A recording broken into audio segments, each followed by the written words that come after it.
नमस्कार दोस्तों, सभी का स्वागत है चार्ट मजो की नई वीडियो में। आज के सेशन के अंदर निफ्टी ने डोजी बनाई।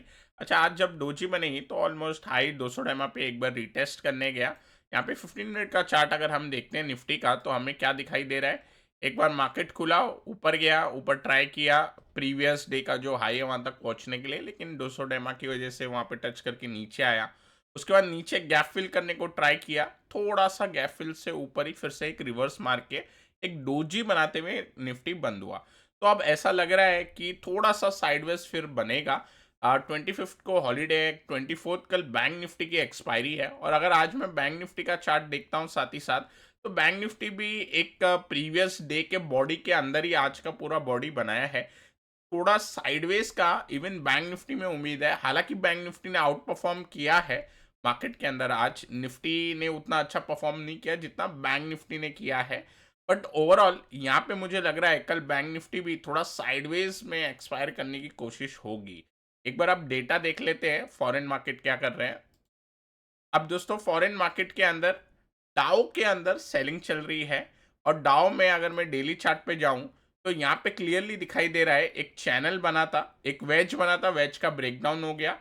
उसके साथ एक चैनल भी बना था, उसका भी एक ब्रेकडाउन हो गया। उसके बाद रीटेस्ट, यहाँ पे चैनल को रीटेस्ट किया गया। अगेन आज के दिन पे रीटेस्ट के बाद सेलिंग चल रही है। तो आज की सेलिंग अगर हमें 42,000 के नीचे क्लोजिंग दे दे डाउ पे, तो फिर निफ्टी तैयार हो जाएगा वापस से नीचे जाने के लिए। फिर आई डोंट थिंक कि कुछ ज़्यादा खास होगा, कुछ बड़ा पुल बैक आएगा। हम ये मान के चलेंगे कि ये साल फिर सेंटर रैली के उम्मीद ज़ीरो हो जाएंगे, ठीक है। अब एटलीस्ट साइडवेज की उम्मीद लगा के चलेंगे हम, ना कि एकदम से ऊपर चले जाए मार्केट। जिस हिसाब से फॉरेन मार्केट बिहेव कर रहा है, उस वजह से हम ज़्यादा से ज़्यादा साइडवेज की ही उम्मीद लगाएंगे। तो अभी निफ्टी पे लेवल क्लियर कर देते हैं। अब ऊपर के साइड अगर निफ्टी निकलता है, ठीक है, और आज के हाई को चैलेंज करता है जो कि है 100 पॉइंट ऊपर, लगभग 23,875, ये लेवल अगर पार करेगा निफ्टी, तो मुझे लगता है एक बार के लिए निफ्टी ट्राई करेगा यहाँ पे एक 24,000 तक जाने के लिए। बस इससे ज़्यादा हम एक्सपेक्ट नहीं करेंगे ऑन दी हायर साइड। ऐसा लग नहीं रहा कि ये साल सेंटर रैली बनेगी। फिलहाल जिस हिसाब से डेटा बन रहे, बॉन्ड यील्ड फिर से बढ़ना चालू हो गई, डॉलर इंडेक्स फिर से बढ़ना चालू हो गया है। और डाउन साइड की अगर मैं बात करूं, तो डाउन साइड ये जो अपना लो है 23,550, या आप 23,500 पकड़ लीजिए। मेरे हिसाब से ये इंपॉर्टेंट है। ये अगर ब्रीच होगा तभी कुछ एक शॉर्ट टाइप की अपॉर्चुनिटी बनेगी। इस वजह से अगर कोई एग्रेसिव है तो आप 550 ले सकते हैं, 23,550। उसके बाद ही कोई एक अपॉर्चुनिटी यहाँ पे ओपन होगी। नहीं, अगर टूटेगा तो थोड़ा सा साइडवेज की एक बार लग रहा है उम्मीद। और फिर वेनेसडे का हॉलीडे के बाद सीधा निफ्टी की भी एक्सपायरी है। आई थिंक निफ्टी की एक्सपायरी या सेंसेक्स की एक्सपायरी वाले टाइम पे थोड़ा मूवमेंट का उम्मीद कर सकते हैं, लेकिन अब कल बैंक निफ्टी की एक्सपायरी पे देखते हैं क्या होता है। एज सच निफ्टी पे जैसा लेवल क्लियर है, सिमिलरली बैंक निफ्टी पे भी यहाँ पे लेवल क्लियर है। तो लग रहा है साइडवेज यहाँ पे होने के चांसेस है। अब यहाँ पे हाई अगर हम देखते हैं, हाई के अलावा एक 15 मिनट का चार्ट में ओपन करता हूँ, और यहाँ पे ना एक ट्रेंड लाइन अपने को क्लियर दिखाई दे रही है। तो दोस्तों, ये एक जो ट्रेंड लाइन जारी है बैंक निफ्टी के चार्ट पे, लगभग एक इन्वर्टेड एचएनएस एक स्लांट वे में बनता हुआ दिखाई दे रहा है। लेकिन यहाँ पे अपने को लगेगा कि ब्रेकआउट हो रहा है। बट आई थिंक कहीं ना कहीं बैंक निफ्टी को रेजिस्टेंस मिल रहा है 51,500 से लेके 51,650 तक। ये सारे ही रेजिस्टेंस का पॉइंट बन के आएगा बैंक निफ्टी के अंदर। अगर आज ब्रेकआउट मिलना होता तो लास्ट आवर में 3 बजे के बाद एक बार अच्छे से स्विंग मार सकता था, या आफ्टर 130। बट कहीं ना कहीं बैंक निफ्टी साइडवेज ज़्यादा एक बार निफ्टी की तरह होने में आई थिंक उससे कॉपी कर रहा है, निफ्टी की तरह ही थोड़ा बिहेव कर रहा है। क्योंकि आज सुबह से काफ़ी स्ट्रांग था, लेकिन जैसे बैंक निफ्टी गिरा, बाकी सारे कंपोनेंट वीक थे, तो निफ्टी भी नीचे आ गया। निफ्टी में रिकवरी आई अब बाकी कंपोनेंट के अंदर, तो बैंक निफ्टी में भी थोड़ी रिकवरी आ गई। ओवरऑल अब यहाँ पे लेवल के हिसाब से अगर कोई एग्रेसिव सेटअप अपने को देखना है बैंक निफ्टी में, तो एटलीस्ट हमें 51,500 का पार होने का वेट करना होगा। ये एग्रेसिव सेटअप होगा एक्सपायरी वाले दिन।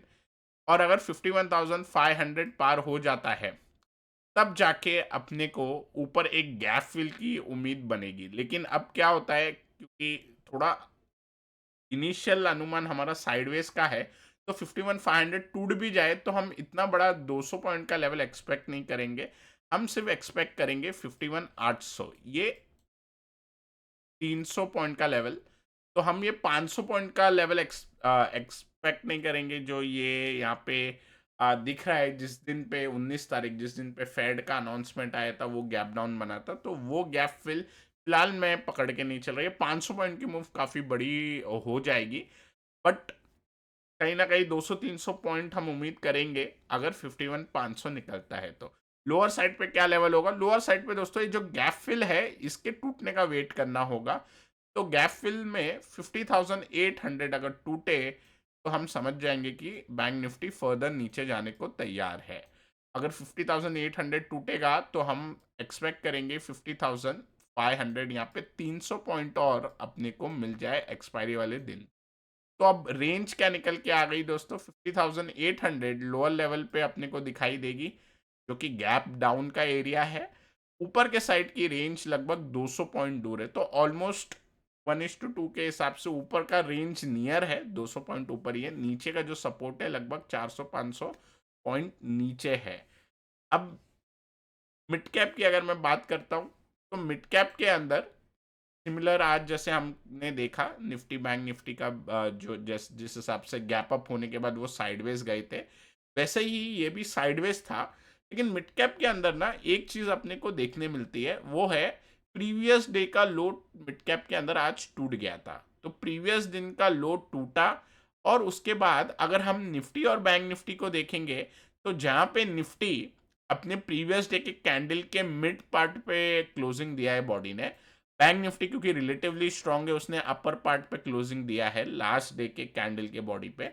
बट मिड कैप वीक है, इसलिए मिड कैप ने एक पूरे बॉडी के लोअर एरिया में यहाँ पे एक कंसोलिडेशन दिया है। तो ये तीनों इंडाइसेस ने अलग अलग स्ट्रेंथ दिखाया है। तीनों ही कैंडल के प्रीवियस डे के कैंडल के अलग पोजीशन पे बंद हुए हैं। तो इससे मिड कैप निफ्टी को अगर हम एक बायस बनाएंगे, तो थोड़ा सा माइनर नेगेटिव बना के ही चलेंगे मिड कैप निफ्टी पे, कि इसने सबसे आज बुरा परफॉर्म किया है। तो mid cap Nifty I think ये ब्रीच हो गया है, एक इंपॉर्टेंट बड़ा कैंडल का लो। कहीं ना कहीं धीरे धीरे ये अपना गैप फिल करने की कोशिश करेगा, क्योंकि निफ्टी बैंक निफ्टी ऑलरेडी काफ़ी नीचे लेवल पे है। अगर निफ्टी बैंक निफ्टी सुधर जाते हैं तो फिर गैप फिल की उम्मीद हट जाएगी, क्योंकि वो ही मेजर इंडाइसिस ही वीक हुए हुए हैं। तो इस पे गैप फिल का एक्सपेक्टेशन रखना एक कोई गलत बात नहीं होगी। तो हम 55,120 का लेवल, जो गैप का लेवल है, उसकी एक बार उम्मीद लगा सकते हैं कि आ जाएगा आने वाले 2-3 हफ्तों में। अब दोस्तों डाउ की बात करता हूँ। डाउ गिर रहा है, बॉन्ड यील्ड बढ़ रहा है। यहाँ पे आज बॉन्ड यील्ड अगर हमें 19 तारीख के हाई के ऊपर जाते हुए दिखाई दे, तो फिर से यूएस के मार्केट के अंदर डाउ के अंदर सेलिंग बढ़ेगी, और वो सेलिंग बढ़ने के कारण हमको समझ जाएगा कि पूरे ही वर्ल्ड मार्केट खराब होंगे, तो इंडियन मार्केट भी फिर खराब हो जाएगा। तो बॉन्ड यील्ड पे आप ध्यान रखिए। और ये बॉन्ड यील्ड की फ्यूचर्स है, ये यूएस मार्केट के बाद भी आपको दिखाई देंगे। तो इंडियन मार्केट जब ओपन रहते हैं तभी भी इनके अंदर मतलब प्राइस चेंज आपको दिखाई देगा, यील्ड चेंज होते हुए आपको दिखाई देगी। तो इसके ऊपर ज़रूर फोकस रखें। और ये 4.6 का लेवल अब बन गया है, इसके ऊपर जो ये वाला हाई है स्विंग, ये निकलने के बाद और फॉल एक्सलेट होगा। और डॉलर इंडेक्स भी आज मजबूत होता हुआ देखा गया है। यहाँ पे हम देख सकते हैं कि ये मजबूत फिर से हो रहा है डॉलर इंडेक्स। अब इसका असर बाकी कमोडिटी पे देखने मिलता है। ब्रेंट नीचे है, ब्रेंट अगर आप देखते हो तो आज नीचे ट्रेड कर रहा है। इसके अलावा गोल्ड आप देखते हो 0.5% ये नीचे है। सिल्वर आप देखते हो तो ये भी नीचे है 0.10% के हिसाब से। अब major apart from this, bitcoin की अगर मैं बात करूं तो ये भी नीचे है। यहाँ पे राइजिंग चैनल का ब्रेकडाउन हुआ है मिड का बिटकॉइन के ऊपर। तो कहीं ना कहीं ये भी धीरे धीरे करके नीचे जा रहा है आज के दिन, क्योंकि डॉलर इंडेक्स बॉन्ड यील्ड ऊपर है। ये सारे ही कमोडिटी के पार्ट हैं, ये सारे के सारे नीचे हैं। तो ब्रांड पे मेरी राय रहेगी कि थोड़े टाइम तक वेट कर सकते हैं, क्योंकि ये बहुत चॉपी है। एग्रेसिव मूव $70.5 के नीचे जिस दिन बंद हुए, उस टाइम अपन एक शॉर्ट सेटअप देख सकते हैं ब्रांड में। गोल्ड की अगर मैं बात करूं लेवल की, तो गोल्ड फिलहाल मेक और ब्रेक लेवल पे यहाँ पे अगर रुक जाता है तो रिवर्सल की उम्मीद है, क्योंकि ये जो ट्रेंड लाइन है काफ़ी बड़ी है, ऑलमोस्ट मार्च से चलती आ रही है, 9 महीने हो गए हैं ऑलमोस्ट, और ये ट्रेंड लाइन बचा रही है गोल्ड को। तो इस बार भी बचा ले, पॉसिबिलिटी बन सकती है। तो ये मेक और ब्रेक लेवल है, इसीलिए 2580 अगर टूटे तो फिर हम सीधा एक्सपेक्ट करेंगे 2540 और 24,080, 2480, ठीक है, नॉट 24,000। अब सिल्वर की अगर मैं बात करूं तो ये वीक हो चुका है, सिल्वर पे अब हम ध्यान नहीं रखेंगे, फिलहाल गोल्ड पे ध्यान रखेंगे हम। सिल्वर को थोड़े टाइम के लिए अवॉइड करेंगे जब तक कोई स्ट्रेंथ का सिग्नल नहीं मिलता फॉर द लॉन्ग साइड। अब यहाँ पे ये 200 डेमा के जिस हिसाब से नीचे गया, आप देख सकते हो ये जो मार्च में जो ब्रेकआउट मिला था 200 डेमा से, उसके बाद वन वे रैली हुई और 200 डेमा के नीचे नहीं आया था सिल्वर, लेकिन अभी हमें 200 डे के नीचे सिल्वर आते हुए दिखाई दे रहा है। तो लॉन्ग साइड के हिसाब से सिल्वर पे अब फोकस नहीं करना है। बाकी बचा बिटकॉइन, तो बिटकॉइन के अंदर राइजिंग चैनल का ब्रेकडाउन है। हमारी अब उम्मीद रहेगी बिटकॉइन से, अगर आज के सेशन में बिटकॉइन 92,000 निकाल दे तो मैं उम्मीद करके चलूंगा कि ये जो अपना राइजिंग चैनल है ये को एक बार कवर कर दे और हमें 86,000 टू 87,000 के आसपास बिटकॉइन देखने मिले आने वाले हफ्ते के अंदर। अब यहाँ पे ये सारा एनालिसिस हम बोल सकते हैं कि एक बार उल्टा पड़ सकता है अगर कोई रैली बनती है, और वो रैली सेंटर रैली जैसे हम बात कर रहे थे वो बनती है मार्केट के अंदर। आज का मार्केट देख के फिलहाल ऐसा नहीं लग रहा कि कुछ तैयारी है।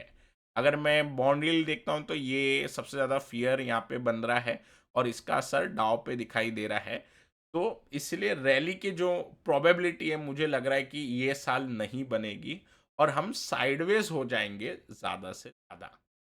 दोस्तों आई होप आपको ये वीडियो पसंद आया होगा। पसंद आया तो लाइक करें, नए हमारे चैनल पे सब्सक्राइब करना ना भूलें। Till then take care, I will meet next video.